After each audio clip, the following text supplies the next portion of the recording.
Hi, my name is Andre Perrotta. I'm an attorney with the Cannabis Legal Group based here in downtown Royal Oak, Michigan. Today we'll be discussing home delivery requirements for marijuana dispensaries, for marijuana retailers throughout the state of Michigan.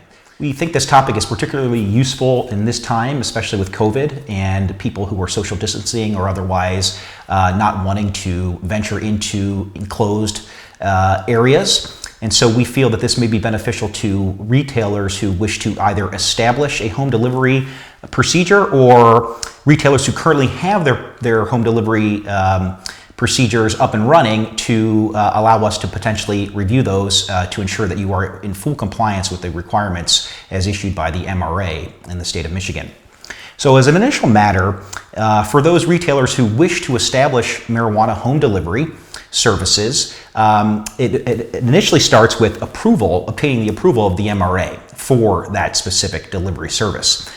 This entails writing essentially the MRA of your proposed plans and procedures and protocols for the delivery, and then the MRA taking those plans and protocols under advisement essentially, and then determining whether or not those plans meet the requirements as promulgated by the MRA for home delivery.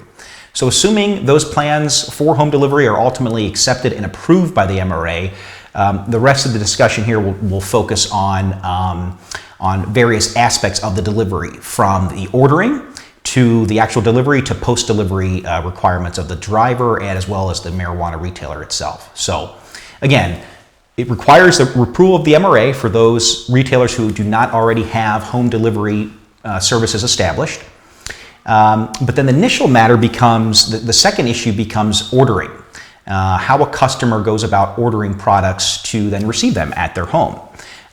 Ordering can be done online, it can be done over the phone, and it has to be made directly with the retailer entity. It cannot be done via a third party. You certainly can have third-party software for assisting the retailer in online ordering, but it has to be made directly with the retailer itself. The delivery specifically has to be made to a residential address of the consumer. It cannot be made to any other location, a park, business location. It's got to be the residential address of the person who's placing the order.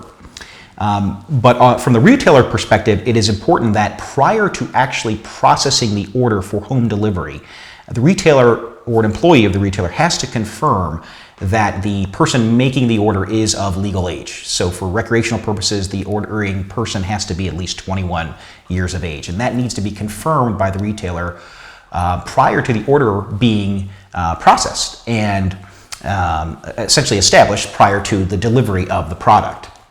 So once the order has been confirmed, essentially the customer being confirmed to be of being the appropriate age, the retailer then sets out via a delivery driver or drivers to then deliver the ordered products to the home address of the customer.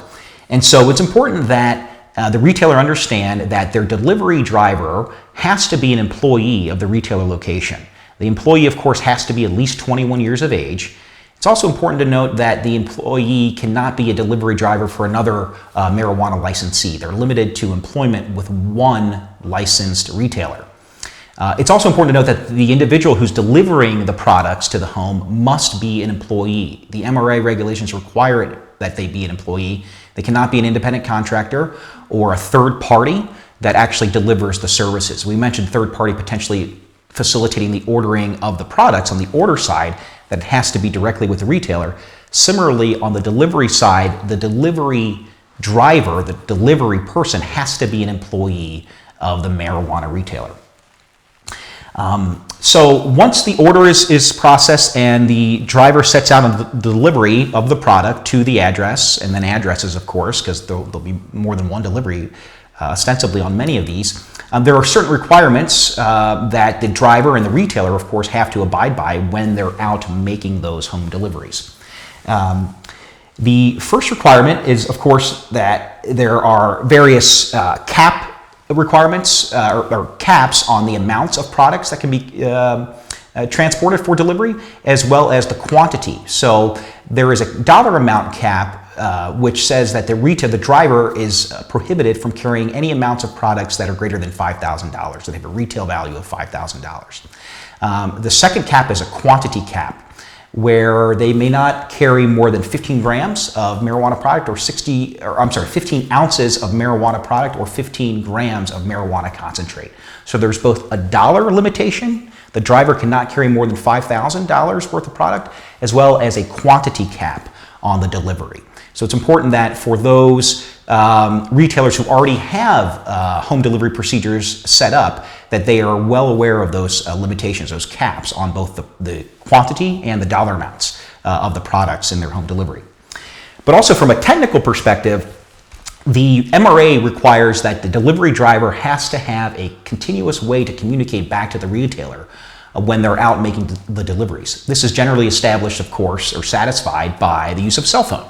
And so if you use a cell phone, that driver has to have that phone on them all the time. When they're in the vehicle, of course, and then when they're out of their vehicle making the actual home delivery to their place of residence. So if you carry the cell phone on your person, that then would satisfy the requirement of the MRA that states that the driver must have continuous communication, or must have the ability, at least, to continually communicate with the retailer entity.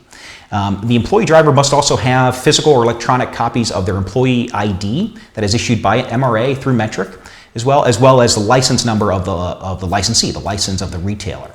The number of that has to be on their person, just in case there any issues involved. There's a traffic stop. The delivery driver has to be able to identify themselves as delivering marijuana product. Of course, the MRA then requires GPS devices to be inside the vehicles of every delivery driver in order to fulfill the requirement that the retailer know precisely the location of the delivery driver when they're making each delivery. So we talked about the requirements of getting the overall plans approved if your retailer establishment does not already have home delivery. We've talked about the various caps in delivery, of course, the ordering and then the delivery. But perhaps the biggest takeaway for any establishment that either desires to start home delivery services or for those that already have is the meticulous record-keeping requirements that the MRA imposes. Much like through anything that, as a retailer, that you're aware with your operations, when you establish home delivery services, record retention, record keeping requirements are just as onerous as they are for other aspects of your operations. And the MRA requires a multitude of logs, of inventory logs to be held and maintained that are of course subject to audit by the MRA and local agencies as well. Some of these delivery logs are inventory logs, naming the type of product that was sold and delivered to the home, as well as the cost, the retail value of the product. In addition to the location stops and delivery inventory, there also have to be meticulous motor vehicle records for each and every employee who is a delivery driver for the marijuana retailer. So it's critically important that in addition to having your plans approved, that these records on the back end, post-delivery, essentially post-delivery compliance, are also maintained, are also stored and filled out in accordance with the requirements of the MRA. And so with these requirements, the MRA is hoping to establish ways in which customers can readily gain access to their products. And in light of COVID, in light of the current environment that we're in, it may be beneficial for retailers who do not already have home delivery services established to really think about ways to expand revenue sources, and one of which would be to add home delivery. But in doing so, please bear in mind that there are onerous record keeping and other regulatory compliance requirements from the MRA that are placed upon any marijuana retailer in order to successfully deliver marijuana products to individual homes. So we hope you've found this information to be beneficial, whether or not you currently have home delivery services established for your retailer entity, or whether you wish to start to explore the ability to offer those home delivery services. As with anything with the MRA, documentation is going to be key.